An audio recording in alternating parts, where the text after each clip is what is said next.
নমস্কার, all in one at the rate রিম্পায় আপনাদের সকলকে অনেক অনেক স্বাগত। আশা করি সকলেই ভালো আছেন। আজ আপনাদের সাথে শেয়ার করব আমার নতুন একটা প্রয়াসের কথা। আমাদের বাড়ি থেকে মাত্র 2 মিনিটের হাঁটা পথে একটু এগিয়ে এলেই আমাদের একটা ছোট্ট পরিত্যক্ত জায়গা, ছোট বলবো না, মোটামুটি 10 থেকে 12 কাঠার মতো একটা জায়গা আছে, যে জায়গাটা কিন্তু পরিত্যক্ত অবস্থায় এতদিন পড়েছিল। তো ভাবলাম, আমি যেহেতু ফার্মিং করি, ফার্মিং করা সম্পর্কে আমার যেহেতু অভিজ্ঞতা আছে, তো সেখানে একটা মুরগির ফার্ম দিলে কেমন হয়। তবে হ্যাঁ, একটা কথা বলে রাখি, সেটা যেহেতু একদমই লোকালিটির মধ্যে, তো ওখানে কিন্তু দেশি মুরগি ছাড়া ব্রয়লার মুরগি ফার্ম দেওয়া যাবে না। ব্রয়লার মুরগির যদি ফার্ম দিতে যায়, সেক্ষেত্রে ফার্মের যে দুর্গন্ধ, বা ব্রয়লার মুরগি ফার্মিংয়ের ক্ষেত্রে একটা বিষয় আপনারা তো সকলেই জানেন, যে আমরা ফার্ম চাষ করলে সেখানে নো অবজেকশন অর্থাৎ এনওসি সার্টিফিকেট থেকে শুরু করে আশেপাশের মানুষদের সই সাবত এই সমস্ত কিছু প্রয়োজন হয়। যেহেতু এখানেতে একদমই লোকালিটির মধ্যে আমার যে জায়গাটা, সেই জায়গায় এই ধরনের কোনো প্রয়াস করাটা ঠিক হবে না। তো তাই ভাবলাম, চলো দেশি মুরগির খামারই দেওয়া যাক। তো যেমন ভাবা তেমন কাজ, আমরা মোটামুটি লোকাল মার্কেট থেকেই কিছু দেশি মুরগি কিনে নিয়ে এসেছি। আজ 7 দিন হলো। তো এই দেশি মুরগিগুলো যখন নিয়ে এসেছিলাম, এই মুরগিগুলো কিন্তু খুব একটা ভালো আকারের ছিল না, এদের স্বাস্থ্য কিন্তু একদমই ভালো ছিল না। তো আমি প্রথমেই বুঝতে পেরেছিলাম যে এই মুরগিগুলোর ভিটামিন, ক্যালসিয়াম, মিনারেল সমস্ত কিছুর অভাব আছে, তার সাথে সাথে এরা ঠিকঠাক মতো কিন্তু খাদ্যও পায়নি। তো যেহেতু মুরগিগুলোর স্বাস্থ্য সেরকম ঠিকঠাক ছিল না, তার জন্য সবার প্রথমেই ভেবেছিলাম যে এদেরকে এখন প্রাকৃতিক খাদ্য খাওয়াবো না, এখন কিন্তু আমি এই যে ফিড, সেই ফিডই খাওয়াবো, অর্থাৎ ব্রয়লার যে ফিড খাওয়াই সেই ধরনের ফিডই খাওয়াবো।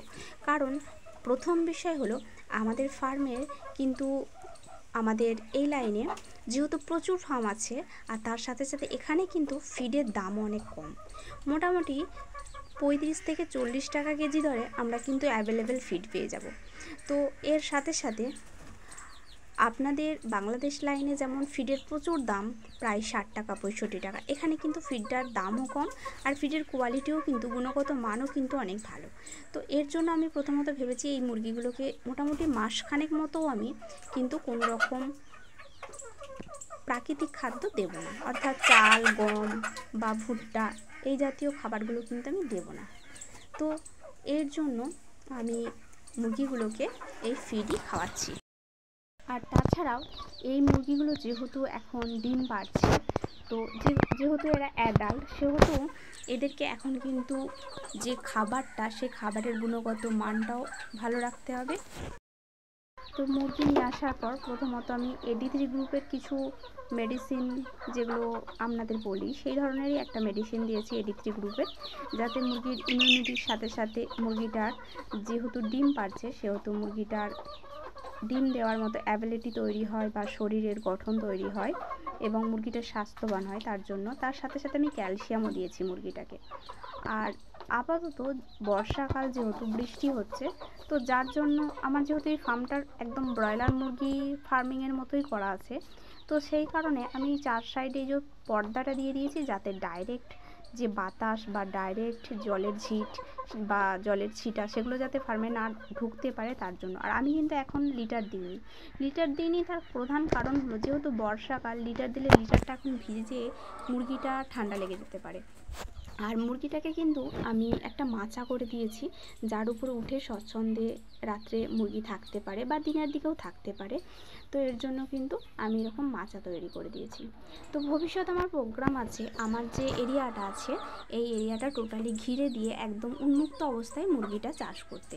তো প্রথমত আমাকে যেটা করতে হবে, এই মুরগিটা যেহেতু আমি বাইরে থেকে নিয়ে এসেছি, সেহেতু এই মুরগিটাকে আগে আমাকে ফার্মের মধ্যে আবদ্ধভাবে রেখে, মুরগিটা যখন টোটালি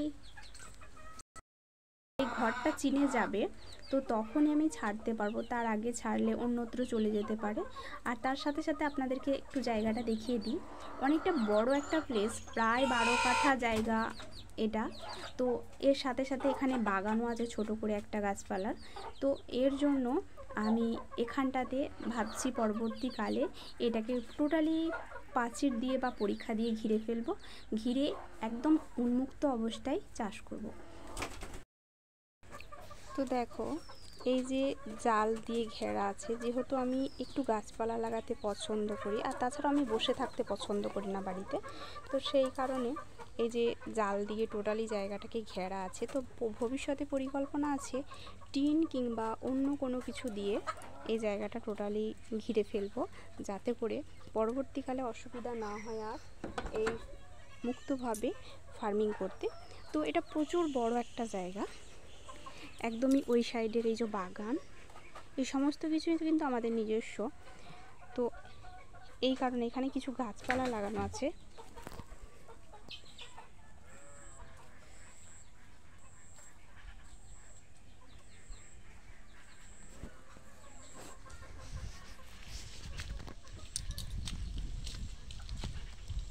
তো তোমরা একটু কমেন্ট করে বলবে যে কী দিয়ে ঘিরলে এখানটা ভালো হয়।